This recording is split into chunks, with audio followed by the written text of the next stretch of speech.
오늘 말씀을 읽어서 알겠지만 대제사장은 엄격한 규례에 따라서 1년에 단 한 번만 지성소에 들어갈 수 있었습니다. 그렇지만 예수 그리스도를 믿는 우리에게는 언제라도 하나님의 보좌 앞에 담대히 나아갈 수 있는 은혜를 허락하셨습니다. 히브리서 10장 19절과 20절을 제가 읽겠습니다. 그러므로 형제들아 우리가 예수의 피를 힘입어 성소에 들어갈 담력을 얻었나니 그 길은 우리를 위하여 휘장 가운데로 열어놓으신 새로운 살 길이요 휘장은 곧 그의 육체니라. 예수님의 피를 힘입어서 우리는 언제라도 하나님을 만날 수 있고 또 그 임재를 충분히 누릴 수 있는 은혜를 이렇게 누릴 수 있는 그런 것을 허락하셨습니다. 하지만 예수님께서 오시기 전에는 그렇지 못했습니다. 오늘 본문을 통해서 어땠는지를 11절을 통해서 먼저 보겠습니다. 아론은 자기를 위한 속죄제의 숫송아지를 들이되 자기와 집안을 위하여 속죄하고 자기를 위한 그 속죄제 숫송아지를 잡고 이렇게 얘기하고 있죠.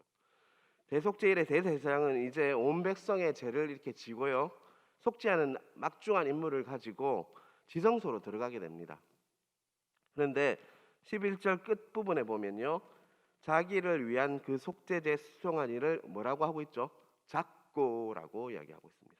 잡고, 숫송아지를 잡고. 백성이 제사를 드릴 때는요 제물을 바치는 사람이 직접 제물을 어떻게 했다는 거죠? 잡았다는 것입니다. 아론은 대속죄제일에 자기와 자기 집안을 위해서 속죄제를 드릴 때 숫송아지를 직접 잡았습니다. 자기 죄를 속죄할 때는요 어떻게 해야 된다는 거죠? 자기가 직접 잡아야 했던 것이었습니다. 그러나 이 세상 어느 누구도요 자기의 힘으로 자기의 죄를 해결할 수 없습니다. 자기가 잡지만 왜 그러냐면 피가 있어야만지 속죄가 될 수 있기 때문입니다. 어느 누구 다른 사람의 또 죄 문제도 해결할 수 없다는 것입니다. 죄를 해결할 수 있는 유일한 길은요 무엇입니까? 계속적으로 반복하면서 말씀드리고 있죠. 우리 구주 예수님밖에 없습니다.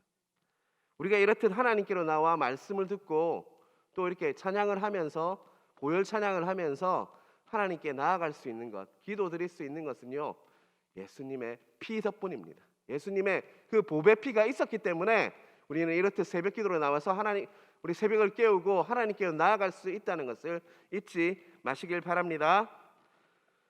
12절 13절을 보겠습니다. 향로를 가져다가 여호와 앞 제단 위에서 피운 불을 그것에 채우고 또 곱게 간 향기로운 향을 두 손에 채워가지고 휘장 안에 들어가서 여호와 앞에서 분향하여 향유로 전거궤 위 속죄소를 가리게 할지니 그리하면 그가 죽지 아니할 것이며 라고 얘기했습니다. 12절에 보면 향로에는 어떤 불을 담으라고 이야기하고 있습니까? 중간에 보면요 여호와 앞 제단 위에서 피운 불을 이렇게 향로에 담으라고 이렇게 구체적으로 말씀하고 있습니다. 향로에 이렇게 불을 담은 후에 제사장은요 곱게 간 향을 있잖아요 이렇게 두 손에 채워가지고 휘장 안으로 들어갔습니다. 향을 들고 갔다는 것은 무엇을 하는 거죠? 불과 향을 들고 갔다는 것은 뭘 하기 위한 것입니까? 향을 피우기 위함이죠. 그리고 하나님 앞에서 향을 태웁니다. 그리고 그 향의 연기로 하나님의 임재가 드러나는 속죄소를 가리게 됩니다. 속죄소 위에 그룹과 그룹 사이에 하나님의 영광, 하나님의 임재가 드러나잖아요. 그것을 뭐로 가린다고요? 연기로 이렇게 가립니다. 다시 말해서 그 향의 연기로 법궤, 언약궤 위에 있는 속죄소 그룹과 그룹 사이에 있는 그 하나님의 영광을 어떻게 하는 거죠? 가려버리는 것이죠. 그러면 제사장은 죽지 않는다라고 말씀하고 있는 것입니다. 아무리 제사장이라고 할지라도 그도 무엇이죠? 죄인이기 때문에 거룩한 하나님 앞에 직접적으로 나갈 수가 없다는 것을 말하는 것입니다. 그래서 하나님의 임재, 하나님의 영광을 바로 볼 수가 없었던 것입니다. 우리도 마찬가지입니다. 예수님의 보혈이 없다면 우리는 하나님의 영광을 볼 수 없는 자들입니다. 그래서 향을 피워서 그 연기로 하나님의 거룩한 임재를 눈으로 보지 못하도록 가려야 했던 것입니다. 동시에 하나님 앞에서 죄인인 자신을 어떻게 하는 거죠? 그 연기로 가리는 것이 바로 그러한 행위라는 것이죠. 시편 32편 1절을 제가 천천히 읽겠습니다. 허물의 사함을 받고 자신의 죄가 가려진 자는 복이 있도다. 자신의 죄가 가려진 자는 뭐가 있다고요? 복이 있다라고 시편 32편 1절은 말씀하고 있습니다. 시편 32편에서 다윗은요, 자신의 죄가 가려진 자는 복이 있다라고 말씀하고 있는 것이죠. 세상 사람들은 모든 것을 이렇게 다 낱낱이 드러내고 직접 보고 확인하기를 바랍니다.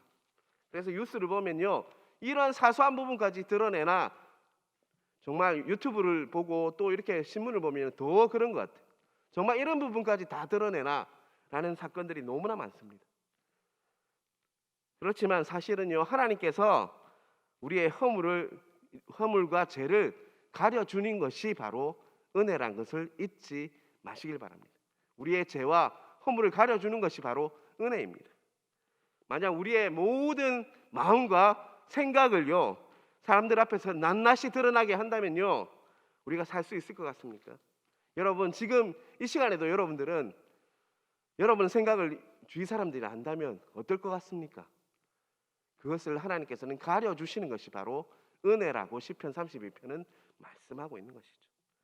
또 이 향은요, 죄를 가리는 의미도 있지만 우리가 이렇게 신약에 보면요, 그 향의 연기는 뭐라고 했죠?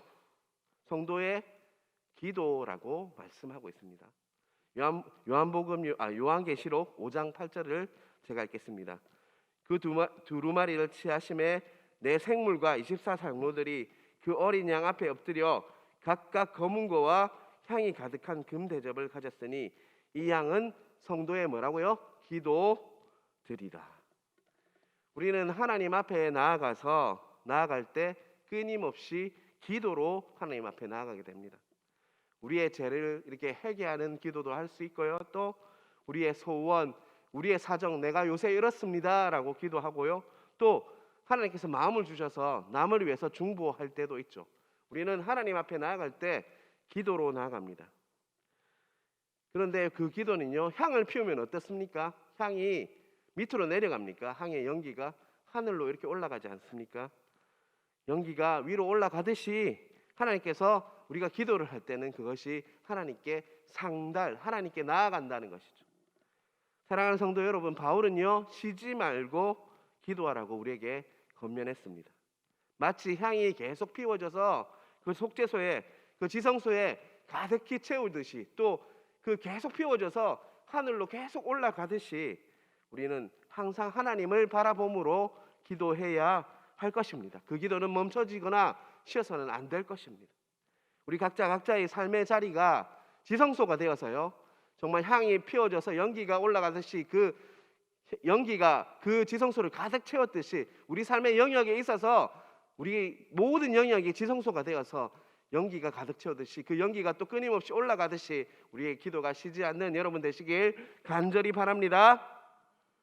또 이렇게 우리는 이 시대에는 이렇게 기도해야 합니다. 그때는 임재를 가렸지만 우리는 임재를 구하는 기도를 해야 할 것입니다. 성령 하나님, 이곳에 임재하여 주셔서 영광을 보게 하여 주십시오. 이렇게 우리는 기도해야 할 것입니다. 우리는 더 이상 향의 연기로 거룩하신 속죄소 위에 그 영광을 가릴 필요가 없습니다. 왜냐하면 예수님께서 십자가에 돌아가시고 휘장을 찢어 놓으심으로 말미암아 우리는 지성소에 하나님 깊이 만날 수 있는 그런 존재로 우리를 불러주셨기 때문입니다. 언약궤 위에 속죄소의 영광이 이제는 드러나는, 임재를 구하는 그런 기도를 드릴 수 있는 우리가 되었다는 말씀입니다. 우리는 이제는 지성소로 나아가서 마당뜰에 머무는 기도가 아니라 지성소로 깊이 나아가서 하나님을 아련하고 하나님 얼굴을 바라보면서 하나님의 영광을 구하는 기도를 할 때가 되었다는 것입니다. 그래서 임재를 경험해야 우리는 살 수가 있습니다. 우리는 이제는 아무런 정죄함 없이 담대히 하나님께 나아갈 수 있는 예배하는 자로 설 수 있게 되었다는 것입니다. 우리는 예수님의 놀라운 은혜를 힘입어서 매일매일 예배 속에서 향의 연기가 임재를 가리지 않고도 이제는 예수님 때문에, 예수님의 그 보배 피 때문에 주님을 만나고 주님을 깊이 경험하며 임재를 경험할 수 있는 자로 불러주셨다는 것입니다. 그런데 우리는 그것을 잊고 있을 때가 많습니다. 사랑하는 성도 여러분, 매일매일 우리는요, 우리 삶의 모든 영역에 있어서 하나님의 임재를 경험해야 한다는 것입니다. 우리의 모든 이들은요, 하나님의 도우심과 그리고 인도하심 없이는 아무런 그 하나님의 임재가 없다면 아무런 능력이 없습니다. 제가 하고 있는 설교도요, 하나님의 임재가 없다면 아무것도 아닙니다. 또 우리가 이렇게 기도 드리는 것도요, 하나님의 임재가 없다면요, 하나님의 도우심이 없다면, 하나님의 인도하심이 없다면 아무 능력도 없습니다. 그리고 우리의 일상도요, 하나님의 임재가 없다면요, 아무것도 아니라는 것을 잊지 마시길 바랍니다. 그래서 우리에게는요, 하나님의 임재가 꼭 필요합니다. 하나님의 임재, 그것은 우리는 연습해야 하는데요, 하나님의 임재 연습이라는 책이 있습니다. 여러분 중에 읽으신 분도 있을 건데요, 니콜라 에르망이라는 사람이 있었습니다. 그는요, 몸에 장애를 가지고 있었고요, 인생에 있어서 그렇게 성공도 하지 못한 자였습니다. 근데 늦은 나이 50세예요. 수도원으로 가게 되었고 그곳에서 식당에서 일하게 되었어요. 50이란 늦은 나이에 가서 81세가 될 때까지 40년 동안 그가 그 식당에서 일하면서 또 수도원에서 생활하면서 임재를 경험했던 모든 사소한 일에서 경험했던 것을 이렇게 편지글로 이렇게 적은 글이 바로 하나님의 임재 연습이라는 책입니다. 로렌스 형제는요, 아주 단조롭고 일상적인 그 부분에서 항상 임재 연습을 했습니다. 수도원 식당에서 이렇게 채소를 쓸면서도 하나님을 임재를 경험했고요, 그러면서 이 책을 낸 것인데요, 그 책에서 과연 임재가 무엇인지, 임재를 경험한다는 것이 무엇인지 그 핵심을 저는 이 책을 읽으면서 이렇게 경험할 수가 있었습니다. 그 책 중에 몇 부분을 제가 한 두 부분을 제가 읽어보겠습니다. 우리에게 필요한 것은요, 가까이 치밀하게 계시는 하나님을 인식하고 순간순간 하나님께 말을 거는 것뿐입니다 라고 이야기하고 있습니다. 어떻게 한다고요? 하나님을 가까이 치밀하게 계신 하나님을 인식하고 하나님께 말을 거는 것이 임재의 시작이다라고 이야기하고 있죠. 또 이렇게 얘기하고 있습니다. 하나님과 함께 있기 위해서 항상 교회에 있을 필요는 없습니다. 우리 마음의 기도실을 만들어서 시시때때로 그 안에 들어가서 온유함과 겸손함과 사랑으로 하나님과 대화를 나눌 수 있습니다 라고 이렇게 책에 적혀 있습니다. 이 책을 읽으면서 하나님의 임재라는 것이 저는 이런 생각이 들었어요. 우리는 임재라고 하면요, 아주 거창하고 아주 신비로운 무엇인가를 이렇게 경험하는 걸 생각했는데요, 하지만 로렌스 형제의 그 책을 읽으면서 하나님의 임재는 우리의 일상 속에 있구나, 내 안에 계시는 하나님을 인정하고 시시때때로 아주 사소한 부분까지 하나님께 말을 걸고 또 대화하고 하나님께 교제하는 그것이 바로 임재를 경험하는 것이고 그것을 연습하는 것이 임재 연습이구나 라는 것을 깨달을 수 있었습니다. 항상 마음속으로 암송하며 이렇게 성령님을 이렇게 교제하는 제가 말씀이 있는데요, 제가 그 말씀을 읽겠습니다. 잠언 3장 6절입니다. 너는 범사에 그를 인정하라.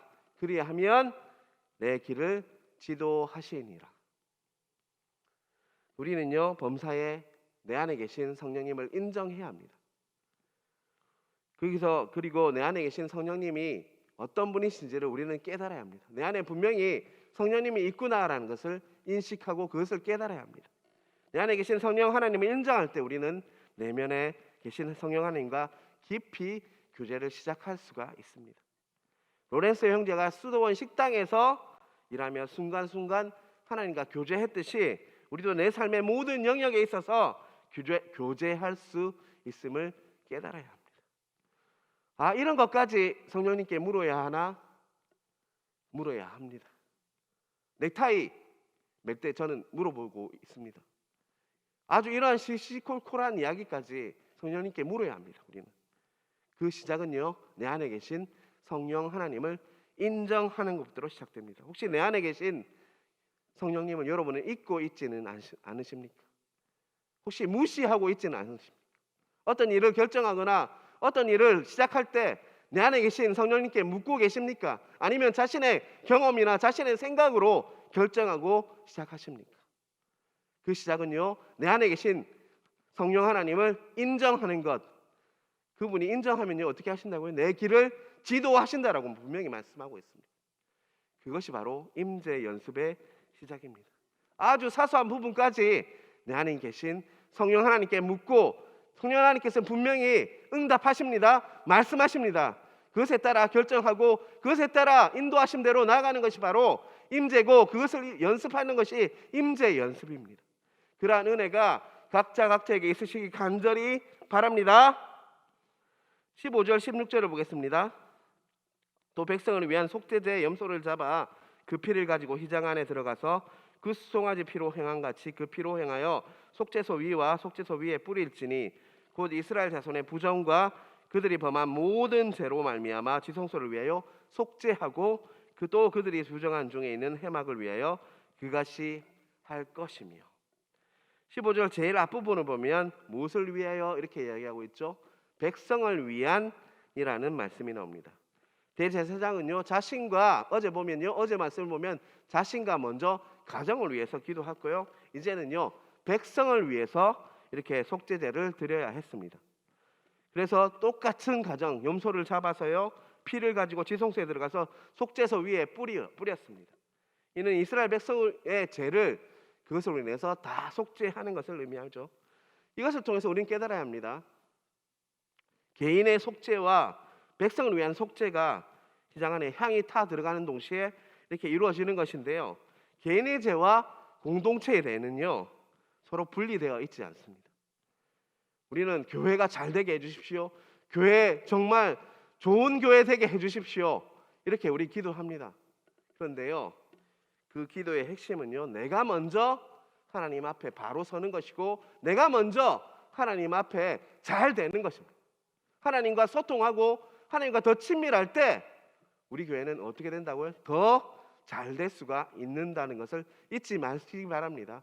개인과 공동체는 분리될 수 없는 그런 자입니다. 우리 교회 정말 잘 되기를 원하십니까? 그러면 어떻게 해야 될까요? 내가 먼저 하나님 앞에서 잘 되어야 한다는 것입니다. 그럴 때 우리 교회가 더 잘 되고 하나님 앞에서 쓰임받는 귀한 교회가 될 수 있음을 믿으심으로 내가 먼저 하나님께 정말 회개하고 더 정결하고 더 거룩해지는 역사가 있으기 간절히 바랍니다. 17절 보겠습니다. 그가 지성소 위에 속죄하러 들어가서 자기와 그의 지방과 이스라엘 온 회중을 위하여 속죄하고 나오기까지는 누구든지 해막에 있지 못할 것이며. 17절 끝부분을 보면요 속죄하고 나오기까지는 누구든지 해막에 있지 못할 것이며 라고 말씀하고 있습니다. 거룩하신 하나님께서는요 죄인이 속죄의 피로 씻음 받기 전에는요 거룩한 임재에 나아갈 수 없다라고 말씀하고 있는 것입니다. 우리가 예배자로 선다는 것은요, 하나님 앞에 선다는 것은요 예수님의 피로 깨끗게 되는 것입니다. 정말 우리가 예배자로 온전히 설 수 있는 것은요 다른 내 노력, 나의 공로 그런 것이 아니라 예수님의 피로 말미암아 더 깨끗해지고 더 거룩해져서 예수님의 피로 말미암아 온전히 하나님께 나가는 아무런 장애물도 막힘도 없이 나아갈 수 있는 존재가 예배자로 서는 것이라는 것을 잊지 마시길 바랍니다. 오늘 보면요 18절 19절을 보겠습니다. 그는 18절 19절에 보면요 그는 여호와 앞 제단으로 나와서 그것을 위하여 속죄하시니 곧 그 수송아지의 피와 염소의 피를 가져다가 제단 기퉁에 뿔들에 바르고 또 손가락으로 그 피를 그 위에 7번 뿌려 이스라엘 자손의 부정에서 제단을 성결하게 할 것이며. 18절 뒷부분에 보면요 어디에 그 피를 발랐죠? 제단 기퉁이 뿔들에게 이렇게 받았고요, 또 손가락으로 그 피를 제단 위에 뿌렸다고 7번 뿌렸다고 했습니다. 7번이라는 것은 완전한 수로 피를 뿌렸다는 것이죠.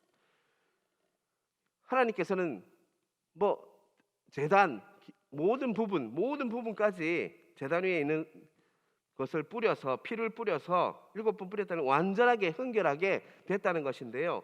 모든 만물이 다 이 모든 주위에 있는 하나님께 나아가는 모든 부분들이 다 깨끗하게 되는 길을 원하셨던 것입니다. 제가 들어오면서 인간들뿐만 아니라 만물이 다 오염되었습니다. 죄로 오염되고 죄로 더럽게 되었다는 것이죠. 그래서 하나님께서는 모든 부분이 하나님의 피로 그 주님의 피로 덮어져서 더 깨끗하게 되기를 원하신다는 거죠. 모든 불의가 사라지길 원하신다는 것을 하나님께서는 우리에게 보여주고 있다는 것이죠. 그래서 우리는 우리의 어떠함이나 우리의 노력이 아니라 우리는 항상 하나님께 나아갈 때 예수님의 피로 나아가야 하는 것입니다. 우리가 우리의 어떠함으로 우리의 노력으로 예배로 나아가서 예배에 성공하려고 하면 언제나 실패합니다. 하지만 예수님의 보혈만을 의지해서 나아갈 때 항상 우리의 공로가 아니라 우리의 노력이 아니라 예수님의 피만을 의지해서 나아갈 때 하나님을 깊이 만나는 예배의 역사가 있을 줄 믿습니다. 오늘 새벽 기도할 때도요, 예수님의 피에 의지해서 나아가는 여러분 되시기 간절히 바랍니다. 오늘 설교를 보면요, 두 가지 단어로 요약할 수가 있습니다. 첫 번째는 무엇이죠? 성령님이고요. 두 번째는요, 기도입니다. 우리는요, 하나님께 나아갈 때 성령님과 예수님의 피로서 나아가야 할 것입니다. 우리 두 가지 보혈과 성령님께 의지해서 나아갈 때 하나님께서는 온전히 하나님을 더 깊이 만나고 하나님의 친밀한 그 역사를 보게 하는 역사를 보게 하실 것입니다. 특별히 사순절 기간이고 고난 주간입니다. 두 가지를 의존했으면 좋겠습니다.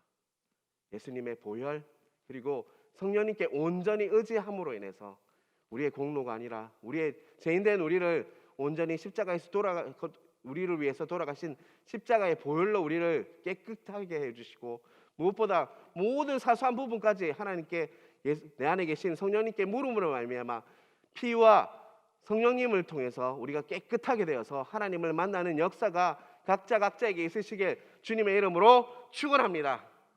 기도하겠습니다.